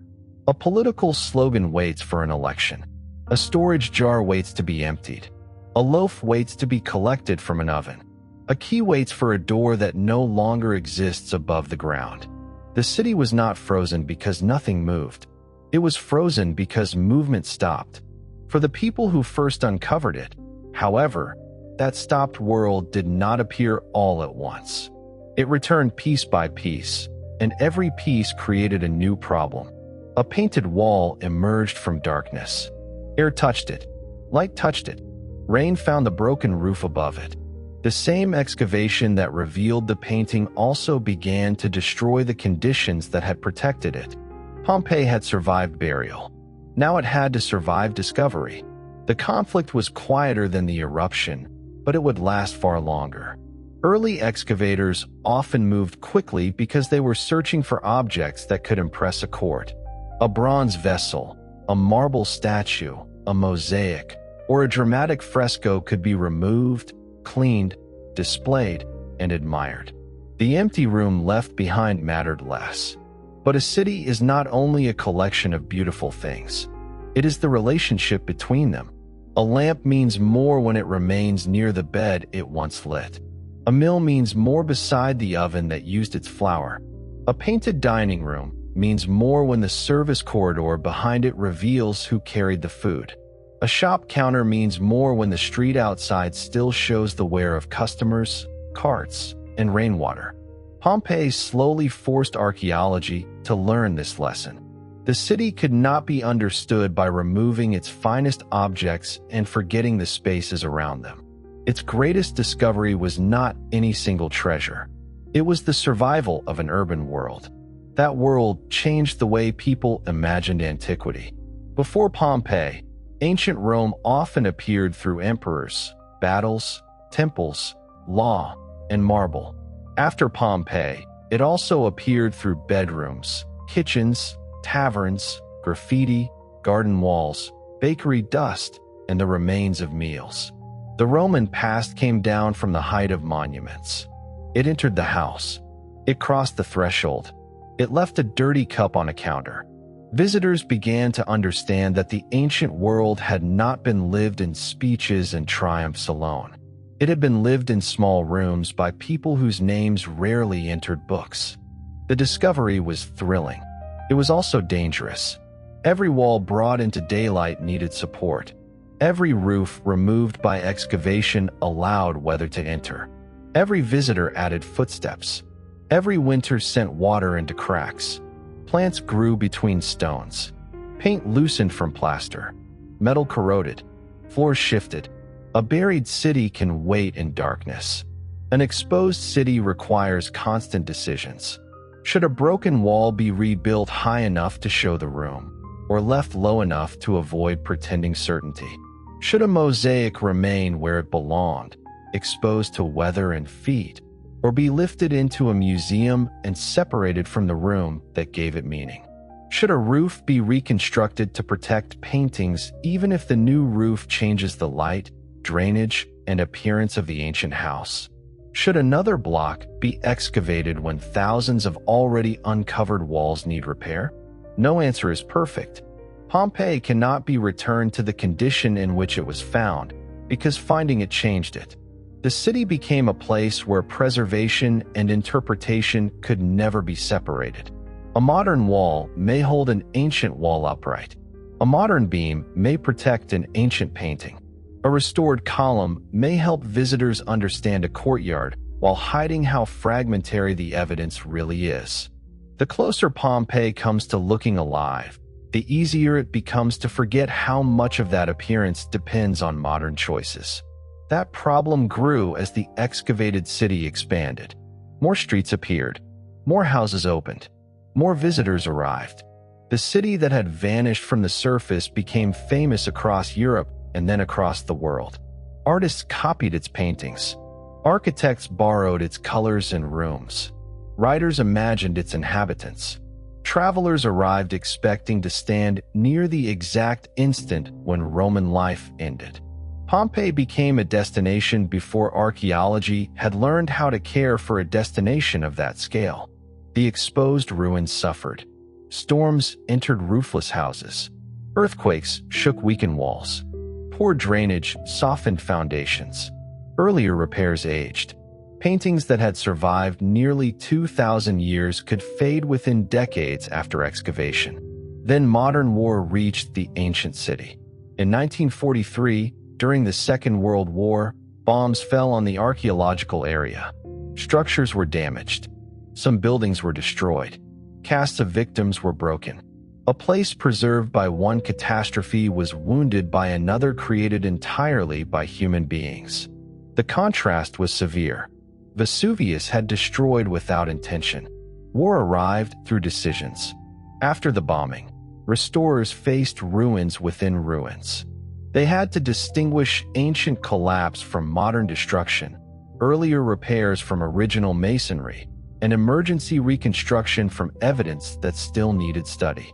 The city could not simply be put back as it had been the day before the bombs, because even that condition had already been the result of centuries of excavation and restoration. Pompeii had become a layered object. Roman walls, volcanic damage, ancient tunnels, urban trenches, 19th century reconstruction, war damage, modern conservation. Each period had left a mark upon the city it claimed to reveal. Earthquakes continued as well. Campania remained active beneath the ground. The Great Earthquake of 1980 damaged parts of the archaeological site. Rain entered vulnerable structures. Vegetation widened cracks. Old roofs failed. Walls leaned. In 2010, the collapse of the building often called the Scola Armaturarum shocked people far beyond Italy. The loss seemed impossible because Pompeii had become a symbol of survival. But survival was never automatic. The ash had protected the city by covering it. Excavation had removed that protection. The lesson was uncomfortable. Pompeii could be lost again, not in one spectacular eruption, but room by room through water, neglect, pressure, and time. The response required work less dramatic than discovery. Drainage channels had to be cleared. Walls had to be stabilized. Roofs had to be repaired. Painted plaster had to be fixed before it detached. The edges of unexcavated ground had to be reshaped so they did not collapse onto exposed streets. Records had to be improved so that future conservators would know what had been changed and why. This work rarely produced the image of a newly uncovered treasure. Its success looked like nothing happening. A wall did not fall. A room did not flood. A painting remained attached. A cast survived another season. Preservation became the quiet opposite of eruption. The eruption changed everything in hours. Conservation protects small things day after day. And while conservators fought to keep the exposed city standing, archaeologists continued to ask better questions of what had already been found. Early excavators had searched for masterpieces. Later researchers began looking at rubbish. Animal bones, seeds, drains, mineral deposits, worn thresholds, soot, storage jars, and fragments too small to impress a king became valuable evidence. The city grew more ordinary. That made it more extraordinary. A heap of fish bones could reveal trade and diet. Marks inside a pipe could show how water moved through a neighborhood. Where on a step could reveal which doorway received the most traffic. Pollen and root cavities could reconstruct a garden long after its plants had vanished. Residue inside a vessel could suggest what had been stored or cooked. The questions changed because the people asking them changed. Who cleaned this room? Who slept beside the kitchen? Who carried water upstairs? Which spaces were reserved for guests and which were hidden from them? Where did enslaved workers move through a wealthy house? How many people lived above the shops and upper floors that rarely survived? What did the city smell like near a tannery, a bakery, a stable, or a drain? Pompeii began to tell history from below. The grand houses did not become less important. Their paintings, mosaics, gardens, and architecture still revealed wealth, taste, religion, competition, and the desire to impress. But the narrow spaces behind them became equally necessary. A dining room full of mythological images depended on kitchens, storage, cleaning, fuel, water, and labor. A merchant's success depended on workers, transport, accounts, customers, and credit. A bakery depended on grain, mills, ovens, animals, and human bodies moving through dust and heat. The city's beauty had a structure beneath it. That structure included slavery. Pompeii can appear familiar because its people wrote jokes, bought food, worried about elections, decorated homes, and complained about neighbors. But familiarity can soften what should remain disturbing. Roman society depended on people who could be bought, sold, punished, separated from family, and forced to work. Their labor entered nearly every part of city life. An enslaved cook knew the household's tastes. An enslaved attendant heard private conversations. An enslaved accountant might control large sums while possessing no legal freedom over his own life. An enslaved child could grow beside free children and still remain property. A freed person might become wealthy and influential while continuing to carry the social memory of bondage. The eruption did not erase these differences. It made them harder to assign neatly. A body found in a rich house was not necessarily the owner. An owner may have escaped while an enslaved worker remained. A person carrying jewelry may have possessed it, guarded it, borrowed it, or taken it during confusion. People sheltered in places they did not normally occupy. Strangers crowded together. Household order collapsed. Fear moved people across boundaries that had seemed firm the day before. The final hours mixed the city without making everyone equal. This is why the evidence must be handled with care. Pompeii invites certainty because the details feel intimate. A ring appears beside a skeleton. Two bodies lie close together. A key rests near a hand. A tool lies beside a person. Each object seems ready to explain a life. But evidence does not speak in complete sentences. A key proves that someone carried a key. It does not always identify the door. Two bodies prove that two people died close together. They do not always reveal whether those people were relatives, friends, strangers, owners, servants, or companions formed only by the disaster. A richly decorated room reveals wealth in the building. It does not automatically reveal the social position of every person found inside. Uncertainty does not weaken the story. It protects the people within it from becoming characters invented for our convenience. The same caution changed the understanding of the casts. When Giuseppe Fiorelli's method filled cavities in the ash with plaster, the lost bodies appeared in forms more immediate than bones alone. The cast showed clothing folds, sandals, facial shapes, fingers, and the positions in which people fell. They seemed to preserve final emotion. For generations, viewers read fear, prayer, protection, despair, and love into those gestures. Some interpretations may be close to the truth. Others may tell us more about the viewer than the victim. Heat, muscle contraction, collapsing deposits, and changes after death could affect posture. A raised arm might have shielded a face. It might also have moved as the body changed within the deposit. A curled position might reflect fear, heat, impact, or the shape of the space around the person.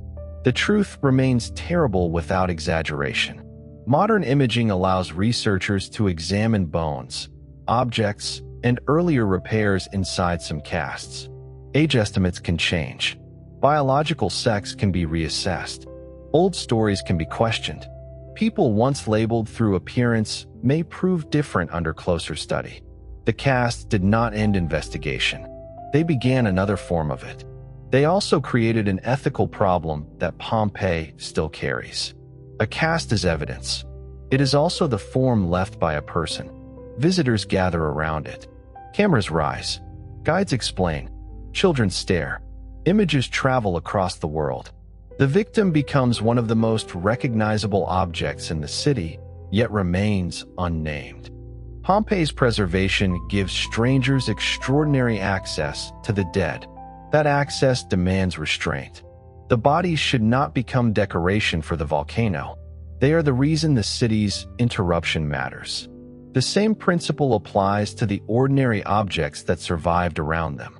A loaf is not remarkable because bread is rare. It is remarkable because someone expected to eat it. A political notice is not remarkable because elections are unknown. It is remarkable because someone expected a future in which the promise might matter. A lamp is not remarkable because lamps are beautiful. It is remarkable because night was expected to arrive in the usual way. Pompeii's power comes from expectations that remained unfinished. That power increased whenever new discoveries revealed another ordinary intention. A charcoal inscription found on a wall in a house under renovation suggested work still underway in the autumn.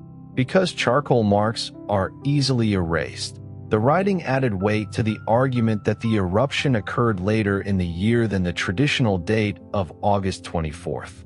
The inscription did not settle every question by itself. It showed how one fragile line could reopen a debate nearly 2,000 years old. Elsewhere, a brightly painted food counter emerged with jars set into its surface and images of animals connected with food. The discovery quickly attracted attention because it was visually striking. But the counter mattered most when placed back into the life of the street. Who prepared the food? Who stopped there? What could a laborer afford? What smells drifted from the jars? Which customers ate standing, carrying a bowl or cup before returning to work? A discovery becomes history when it returns to human use. The same was true of rooms associated with enslaved workers, of bakeries with controlled access, of tools, harnesses, beds, and storage chests.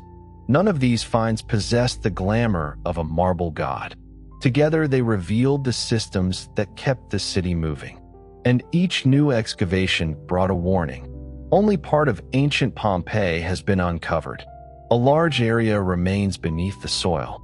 That buried ground contains walls, objects, writing, and stories still unknown. It also supports the exposed city. Excavating more is not simply opening another room. It creates new walls that must be protected, new drains that must function, new paintings that must survive light, and new edges where earth can press against ancient masonry. The buried city is not merely hidden treasure. It is protected responsibility. Sometimes archaeologists excavate because an unstable front threatens what is already open. In saving one area, they reveal another. The process can feel like lifting the edge of a curtain while trying not to tear the fabric. Leaving part of Pompeii underground is not a failure of curiosity. It is an act of patience. Future researchers may possess methods that recover information now invisible.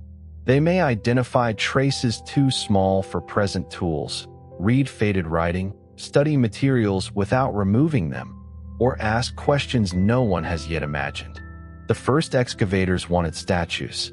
Later generations wanted streets and houses.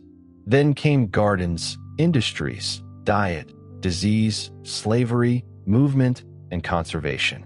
The next generation will notice what the present one still overlooks. Pompeii remains unfinished not only because parts of it are buried. It remains unfinished because knowledge changes.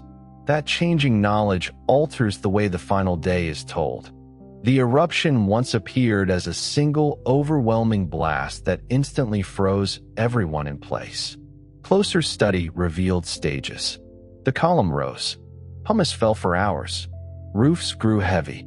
People fled, waited, returned, sheltered, changed direction, and made decisions under conditions that evolved through the night. Herculaneum and Pompeii experienced the disaster differently because of wind, distance, topography, and the behavior of the collapsing column. Pyroclastic currents reached different places at different times. Some victims died under falling roofs. Others were caught later by hot surges. Some escaped the city entirely. The more precise the science became, the more human the disaster appeared. People did not face one obvious moment in which everyone knew exactly what to do. They faced uncertainty. At first, stones fell, but the city still stood. Some houses appeared safer than streets. Some roads seemed open. Darkness made direction difficult. Family members were separated. Property, age, illness, animals, social duty, and fear shaped decisions. A person who stayed was not necessarily foolish. A person who left was not necessarily safe. A person who returned may have believed the worst had passed. The tragedy lies partly in how reasonable many choices may have seemed when they were made. This is where the city beneath Vesuvius speaks most directly to the present. Modern people know that Vesuvius is a volcano. Instruments monitor earthquakes, movement of the ground, gases, and other signs of unrest. Scientists understand eruption columns and pyroclastic currents in ways no Pompeian could have imagined. The mountain is not therefore harmless. Knowledge changes danger. It does not remove the human difficulty of acting before certainty arrives. The region around Vesuvius is densely inhabited. Homes, roads, schools, hospitals, businesses, and family histories fill the landscape. An evacuation plan exists on paper, but real movement would involve traffic, weather, fear, conflicting information, and hundreds of thousands of individual lives. A warning would ask people to leave while many houses still looked normal. It would ask them to trust measurements over habit. It would ask them to abandon work, pets, possessions, elderly relatives, familiar streets, and the hope that the unrest might end without eruption. Pompeii does not offer an easy moral about people who failed to run. It offers a harder lesson about uncertainty. Warnings are not decisions. Maps are not movement. Preparation matters most before danger becomes visible enough to silence doubt. The last eruption of Vesuvius occurred in 1944. Since then, the mountain has been quiet, but quiet is not the same as dead. From the streets of Pompeii, it remains part of the horizon. Ancient inhabitants looked toward fertile slopes. vineyards, farms, and familiar weather. Modern visitors look toward the same outline and see the eruption already completed in imagination. The mountain has not changed shape enough to prevent recognition. The meaning of the view has changed completely. That distance between the ancient gaze and the modern one contains the entire story. We know what is coming. They did not. This knowledge gives every ordinary action dramatic weight. A shopkeeper lifts a shutter. A baker checks an oven. A candidate's supporters paint a name on a wall. A worker mixes plaster in a house still being repaired. A child scratches a figure into charcoal. A woman chooses jewelry for the day. A servant carries water through a corridor. A customer complains about the price of food. Someone locks a box. Someone misplaces a key. None of them understands that later generations will search these actions for meaning. To the people performing them, they are not evidence. They are life. That is the Pompeii worth returning to at the end. Not only the buried city, not only the casts, not only the mountain. The living place before anyone knew it would become famous. Morning enters through open shutters. Light reaches painted walls. Water sounds at a fountain. A cart will strike stone and follows a groove made by countless earlier wheels. The forum fills gradually rather than all at once. Sellers arrange goods. Officials move toward public buildings. Clients wait for powerful men. Priests prepare rituals. Enslaved workers begin tasks chosen by others. Children are told to move out of the way. In a bakery, grain is poured into a mill. An animal walks the same circle it walked yesterday. Flour settles on skin, hair, and wood. The oven is hot. Loaves wait in rows. In a thermopolium, jars are opened. Strong smells rise into the street. A customer stops for food and leaves quickly. In a large house, sunlight crosses the atrium and touches water in the basin. Beyond it, a garden is framed like a picture. Painted architecture extends the walls into imagined distance. Behind the beautiful rooms, someone cleans, carries, counts, prepares, and waits. In a small upstairs apartment, space is tighter. Noise rises from the shop below. Heat collects. Possessions are fewer, but the future feels no less real. Near the gates, tombs line the roads and preserve the names of people who once believed memory required stone. Travelers pass them without knowing that soon an entire city will become a monument to unnamed lives. Repair work continues in neighborhoods still marked by the earthquake years earlier. Fresh plaster covers old cracks. Wooden supports hold uncertain walls. Building materials block part of a passage. A worker leaves a mark that was never meant to last. Political notices cover public walls. Some praise candidates for honesty, generosity, or good character. Some endorsements come from groups of workers or neighbors. Others may be jokes, exaggerations, or attempts to embarrass. The election has not happened yet. That matters. Pompeii is full of outcomes still undecided. A business may succeed. A debtor may pay. A house may be completed. A child may grow. A traveler may return. A slave may be freed. A candidate may win. A family may remain together. The eruption will remove these futures, but the people do not live as symbols of futures removed. They live forward. That is what the ash preserves most powerfully. Not certainty, expectation. The city was later called frozen in time because so many relationships remained where catastrophe left them. A shop still faces its customer's street. A shrine remains inside the house it protected. A mill remains beside an oven. Election notices stay in the neighborhoods where voters passed. Tombs continue to watch roads that no longer lead into a living city. But the phrase can mislead if it suggests perfect stillness. Pompeii has changed every day since the eruption. Ash settled. Walls collapsed. Survivors tunneled. Farmers crossed the buried ground. Excavators removed objects. Rain touched exposed plaster. Bombs fell. Conservators repaired roofs. Researchers revised names and dates. Visitors wore new paths through ancient streets. The city is not motionless. Only the interruption remains fixed. A morning began. The mountain opened. The city vanished from the surface. The world found it again. Now two kinds of footsteps meet there in imagination. The first belonged to the people who hurried toward work, worship, trade, pleasure, argument, duty, and home. The second belonged to those who came centuries later, walking slowly through the spaces they left behind. Between them lies the ash. The ash destroyed the city.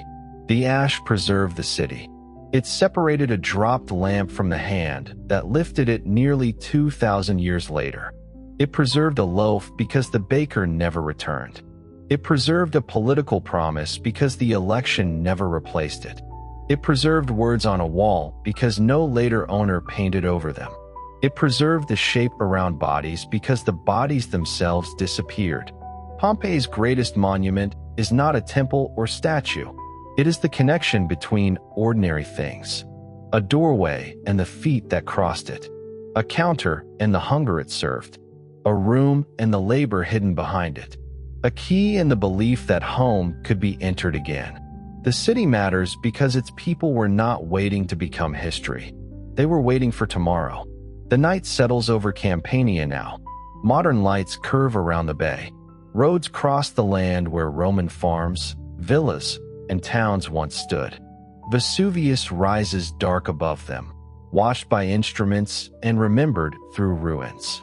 Below it, Pompeii rests without roofs. The forum is empty. The fountains are quiet. No cart strikes the stones.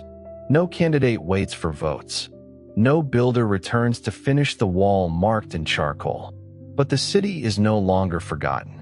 Its final day became one of the clearest windows into the ancient world because the eruption preserved more than death. It preserved what made death a loss: the work, the jokes, the hunger, the ambition, the inequality, the beauty, the unfinished plans. Before Pompeii became silent, it was noisy. The first sound of its last day was probably not the mountain. It was ordinary movement, a shutter raised, a jar set against stone, an animal pulling against a harness, a voice calling from one room to another. Those sounds stopped together. The ruins matter because they let us hear them again, not literally, but through the spaces and objects that gave them meaning. That noise is gone. Its echoes remain. Sleep well. Good night.